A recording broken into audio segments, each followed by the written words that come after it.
Hi,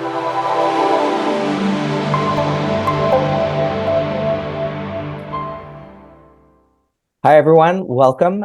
Joining us right now is Jon Forrest Little. He is writer, creator of the Pickaxe XYZ, and you have a joint venture with Wall Street Silver and Silver Degen. So great to have you with us. How are you doing? I'm doing well. Thanks for having me on. I got to kind of start right off by tipping my hat because when we did the Strain the Mint program, all we did was catch a bunch of just a lot of backfire here in the States. And then we go, hey, there's someone in Canada that's catching on. So just through social listening, I was able to just sort of barge in on your lives. And I apologize for being so rude. I should just hopped on a plane and gone to Toronto, but it's anytime. Yeah. Anyway, it's such an honor to be with Guildhall Wealth today. And, we've talked off air a few times now, and I've been really looking forward to Friday. So yeah, we've had some great chats already. I want to jump into it right away.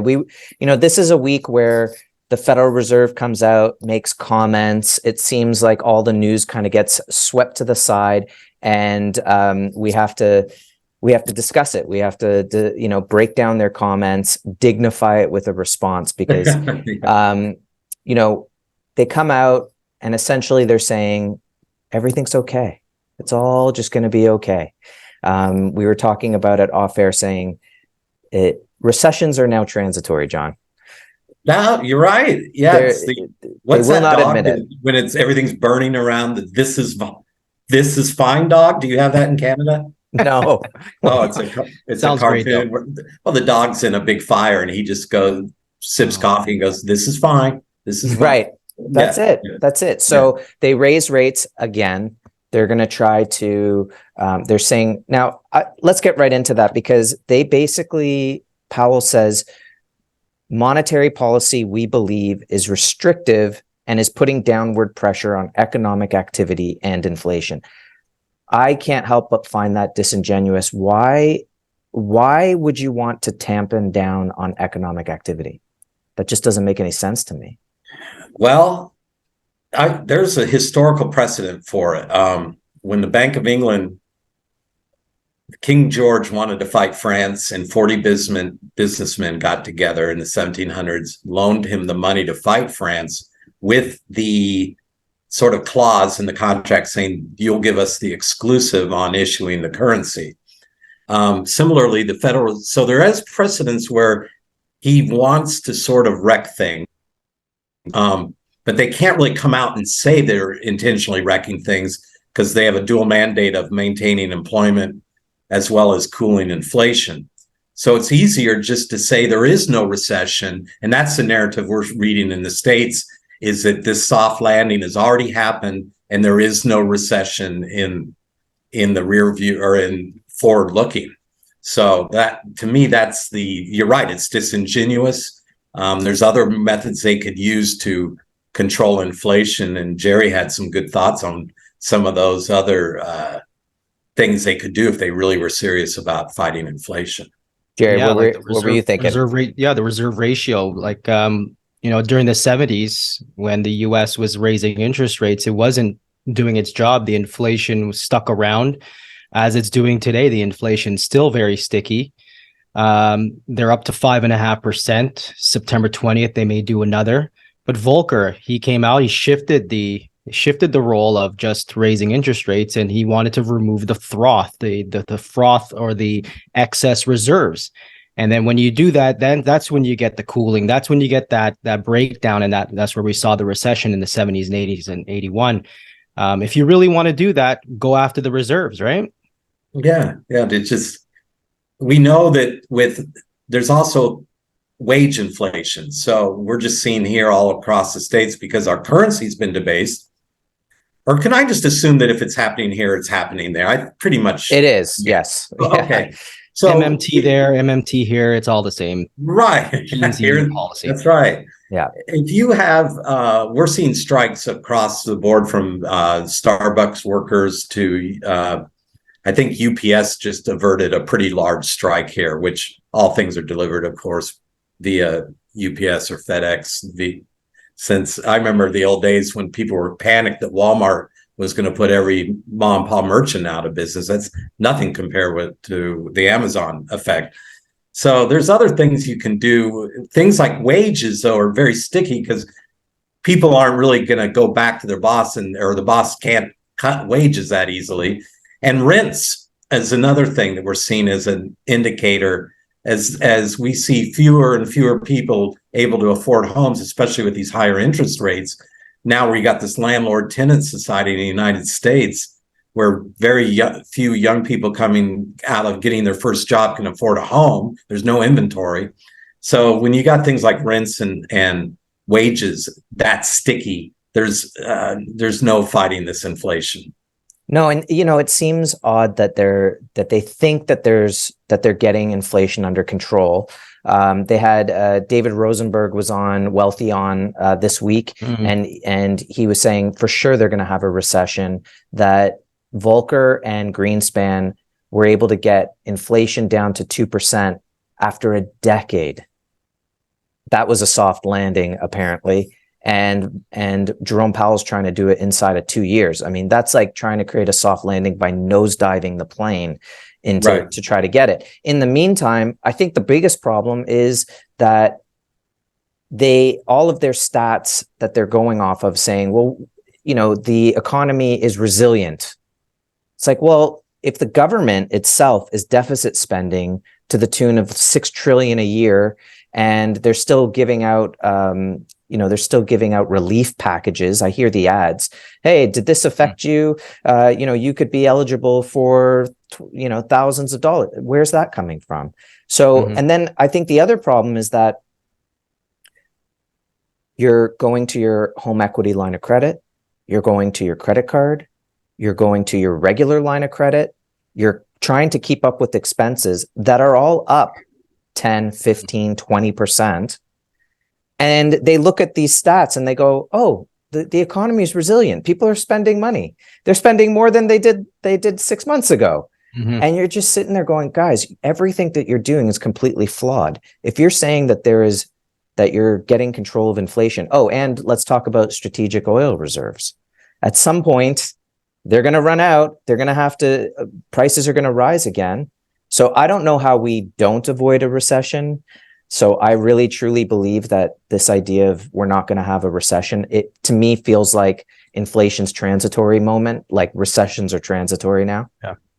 That's I've never heard someone say that, but now that you break it down, that's bravo. That's well said. What do you think, Jerry? I couldn't agree more. This is what we just talk about all the time on the radio show. And, what came out last week was another indicator, the US yield curve inversion. It's the most inverted since 81. And just this week, Moody's reported that in July, there was more corporate debt defaults than all of last year. Right. So when we're dissecting the GDP data that came out this week, which caused yields to spike, US dollar index to go up, and metals sold off quite briefly, when you go into the numbers, it was personal consumer expenditures. Yeah, we're spending so much more. You got to spend more on food. Like the stats, like for the last couple of years, food's up 56%, gas is up 42%, mortgage rates are almost up 200%, not just in the States, but here in Canada as well. At least you guys have a bigger, population, larger GDP. We have 33 million people here in Canada. People here are struggling. And now people are coming to us looking to, sell metals. Why? Because it's liquid. You have liquidity. And it, it's this narrative of, no recession.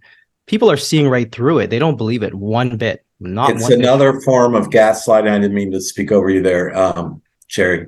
That's it. But it is a form of gaslighting to think that, I've been really studying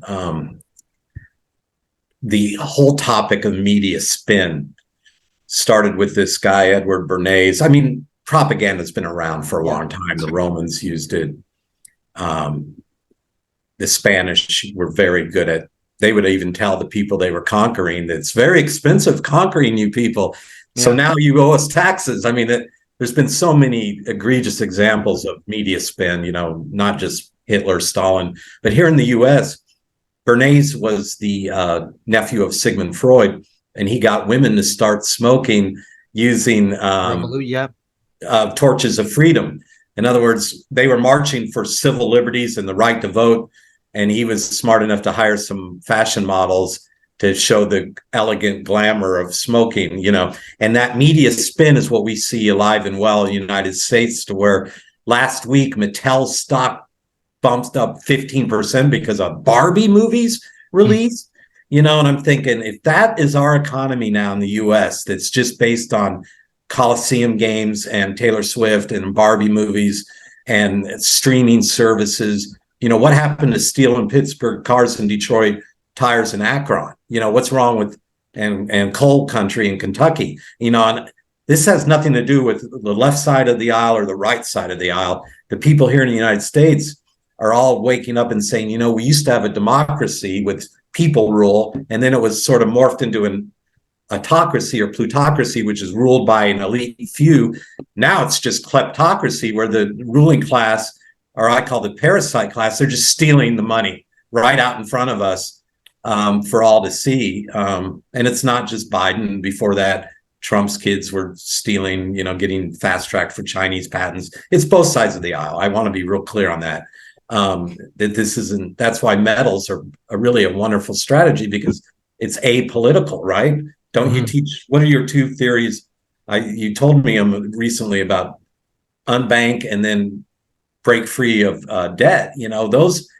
Those topics go across whether you're man or woman, no matter what your race, ethnicity, religion, color of skin, whether you like Harley, skiers, golfers, indie rockers, everyone can get behind the idea that it's not good to be a slave. Go ahead, Jeremy. I think there's a lot to talk about there, because on the one hand, what I was thinking about as you're mentioning that is, we often talk about the weaponization of the dollar being sort of a central bank thing or an intergovernmental thing, which is what you're seeing with the BRICS. But you don't really think about how the weaponization of the dollar affects the individual, right? So on the one hand, yes, we are all debt slaves. We all pay out way too much in income tax. In the States, they had a revolution for a lot less tax than what they're currently paying now. And then we pay, service taxes on everything else, goods and services taxes. Then there's inflation, which is a hidden tax. And, before you know it, you realize, wait a minute, I'm at 60% or more on taxes. I know California is worse than Canada in many respects, what they take away from earners. And then, so there's the debt slave aspect. Then there's the hollowing out of the manufacturing, as you're talking about. You've exported all of that. So now you're just a service economy. You need to bring that back. You need to start the economic engine going again. They don't seem to want that. And so in some ways, we're having the economy weaponized against us as well. And in Canada, not just in the States. So that kind of leads me to the question of, how does the precious metals, in your opinion, protect you or defend you against that?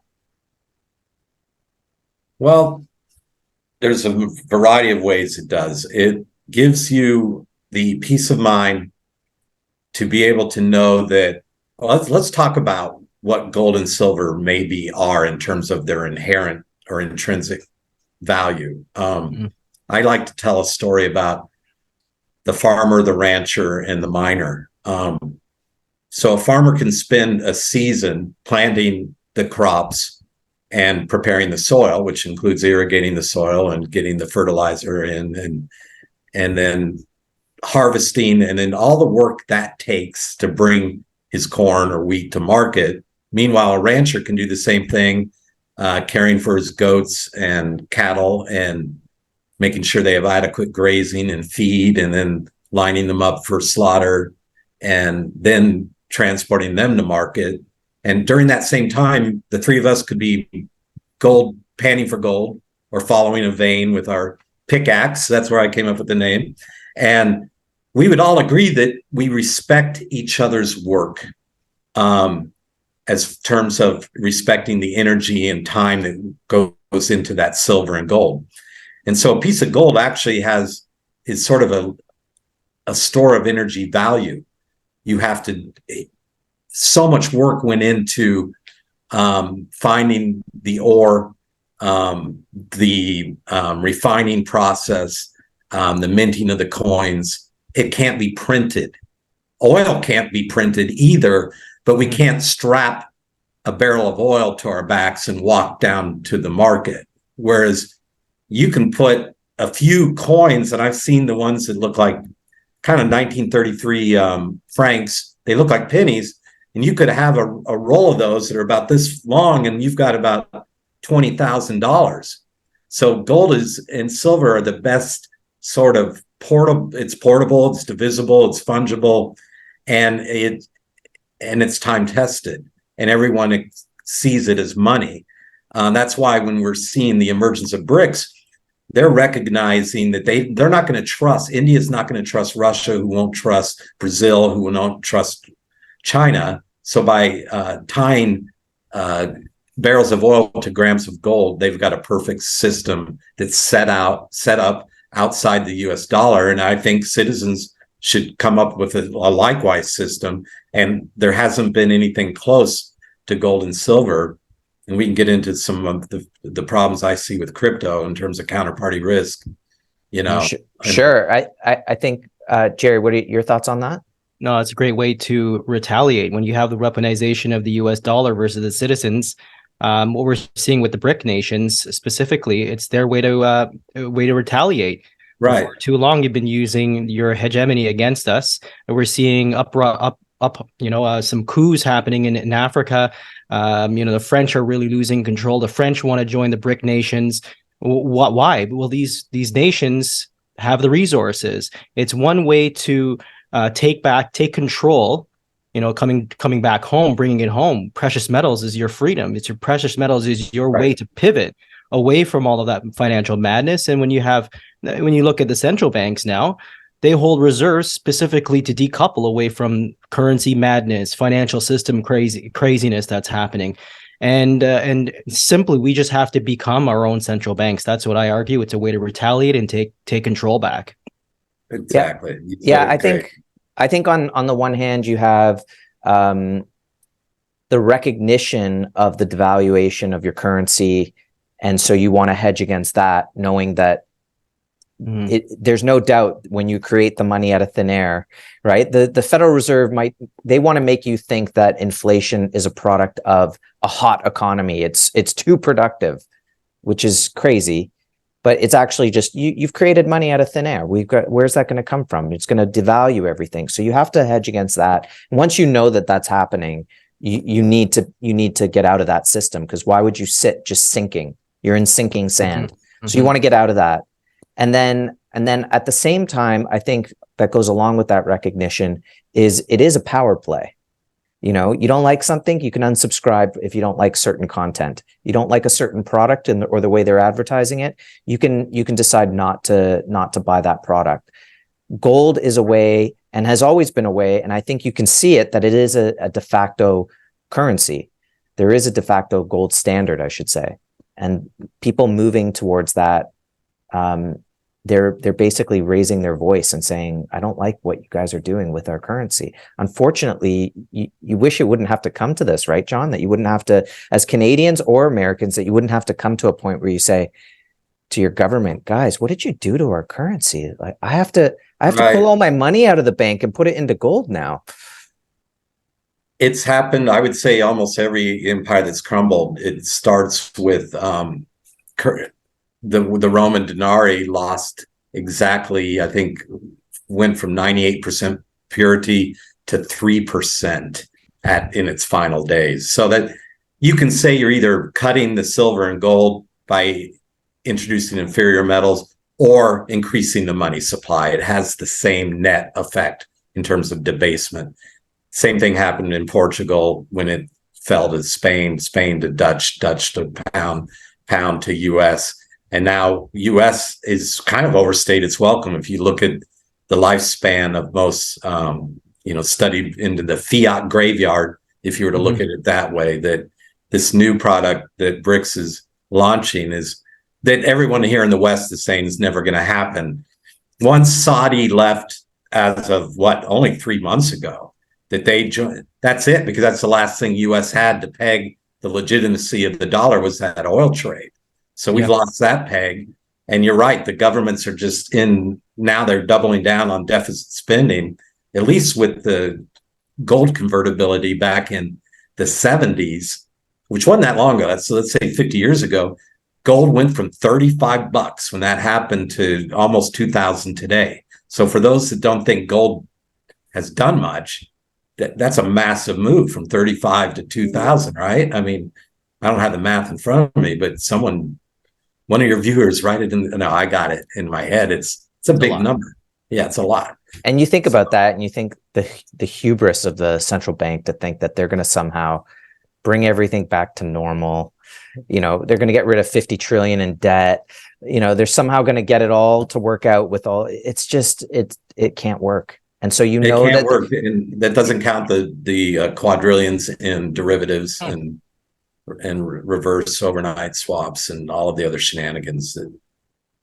So let's talk about drain the mint.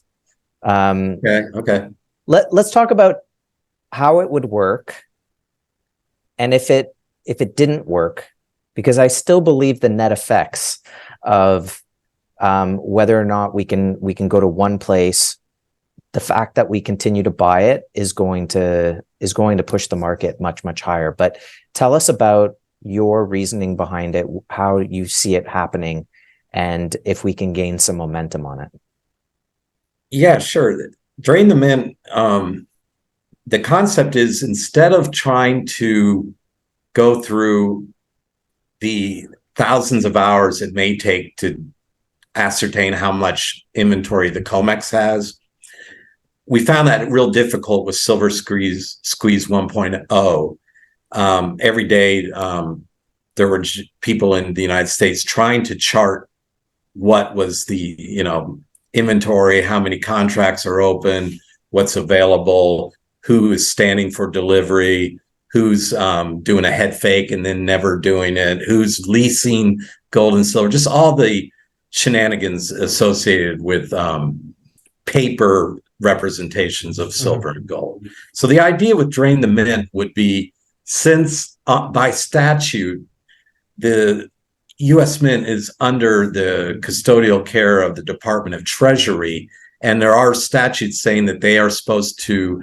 manufacture enough silver to meet the demand for the production of the 2023 American Silver Eagle. So all we wanted to do was, instead of just grabbing generic rounds, which there's nothing wrong with that, or sovereign, Philharmonics, Kangaroos, Britannias, we were going to then pivot our attention to the American Silver Eagle to sort of force the government to admit that they don't have enough silver. A lot of cynical people, and rightly so, they should be cynical, because our legislators tend to make stuff up on the fly or change the rules. But we at least wanted to see a letter get written from one of our. There was a guy in West Virginia named Alex Moody. He's a congressional member, and he's been good in representing some bills for sound money. Yep. And he wrote a letter to the Mint director and Mr. Gibson. And the letter that came back from Gibson, we actually published that, and it's just so much bureaucratic doublespeak that you'd need 3 attorneys to read it and go, what are they even saying? Are they gonna manufacture to meet demand or not? That's a pretty simple thing. Then they blame the Sunshine Mint for not producing enough blanks, and there isn't enough silver. When you really look at the transition to net zero by 2030, 2040, 2050 milestones, the spike in demand for solar, and the spike in demand for in military applications, the Silver Institute just showed that there's a monstrous deficit in the last 2 years. We want them to say we can't find the silver, just like the oil reserves. that was a great example you brought up, Jeremy, because it was just a stunt to sort of bring the price down for a quarter. And it happened to be right before the midterm elections in the United States. So we want them to say, and the last time they were able to fulfill orders is when there was a strategic stockpile of silver in the United States used for war purposes, because these missiles, shells, bombs, and nighttime vision goggles and batteries, they all use an enormous amount of silver that isn't reported because it's under the guise of national security. It's classified. So that's the only thing. It's sort of an optics game to try to call their bluff and to at least get, there may be some public outcry. And then the hope would be maybe a mainstream media outlet like Bloomberg or at the Atlantic or Politico or someone, the Wall Street Journal would pick up on this story. So it starts grassroots. And then the hope is that it could mushroom into something bigger where people, once they admit that there isn't silver, I think your people holding silver wouldn't mind having that story get out. Does that make sense? Oh, it totally makes sense. You know, I've seen in the past with Mint, I know Steve St. Angelo's reported on this a lot in the past, just monitoring how much they're selling. And even if you got to a point where they just cut off and they just go, sorry, we're not going to meet demand anymore. They just say we've run out. They don't talk about their constitutional imperative to keep supplying the market. That is going to create waves throughout even the gold and silver community, don't you think, Jerry? 100%. I mean, this is, we're calling the bluff. We don't really have to wait for agencies to tell us their shortages, even though we had through the Drain the Mint campaign, there was that the unclassified document from the Department of Defense where the Department of Defense through the Navy actually talk about supply shortages and having to revise our cost upwards of over $30 per ounce. Right. And we know and for every, is it a Tomahawk missile? There's like a monster box, like over 500 ounces, 16 kilos of silver per missile. And that's just one Tomahawk. So we as, from the grassroots, I couldn't agree more, because this is what happened with Silver Squeeze. The LBMA came out and said, if you guys could have continued this for another 2-3 weeks, we would have run out. So we know what we're doing, and this is why I love, whether it will work or not. I think the mere fact that we're talking about it, the Drain the Mint campaign is huge. We're partnering with it. It's not just something that's going to happen in the States. Message to the listeners, we're up here in Canada trying to do the exact same thing. We're partnering with you because we know once we take the physical out of their hands, the contracts erupt.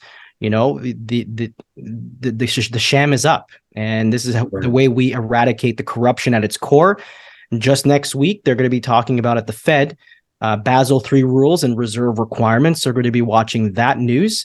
It's a big, massive scramble, but we see right through it. The people are waking up and they want to take their sovereignty back. I love the American Eagles. Very, very popular up here. Huge premiums for us to do those. I know they're up. They've come down a little bit. They've come down a bit. John, we're just in wrapping up for this week. Any comments on what you saw this week? What your general thoughts are on the week at all? Well, yeah, just more gaslighting, more disinformation, more celebrity worship. I'm going to keep my eyes peeled on. In 2008, the great financial collapse was sort of, you could say the origin was in the residential, commercial, real estate market. This time I'm looking for the commercial real estate market to show the first crack. And I think we'll see that in 2024. And that'll be very, very nasty, dirty. And, again, we don't hold our silver and gold just so we can go, I'm rich. We do, because we know when we look outside the window, things are going to look bad. But you got to have some sort of lifeline. It's the same reason you may want to look into a generator. We're going to see things like you said, Stephen St. Angelo discusses the energy cliff. There will be power outages, and you'll start seeing that more in the news. Things like what to do in a power outage. It's like, well, why are we discussing that at the same time you're promoting electric vehicles for everyone? There's just so much of that disinformation. Yeah, a lot of noise, but Yeah. this was a great. We're going to do this every Friday, right? I think so. Yeah, absolutely. Yeah. Sounds good to me. Well, we'll keep an eye on everything that's happening throughout the week, and look forward to speaking with you next week. Sounds great. Thanks so much. Bye, Jeremy. Bye, Jerry. Bye. Take care. Good to be with you. You as well.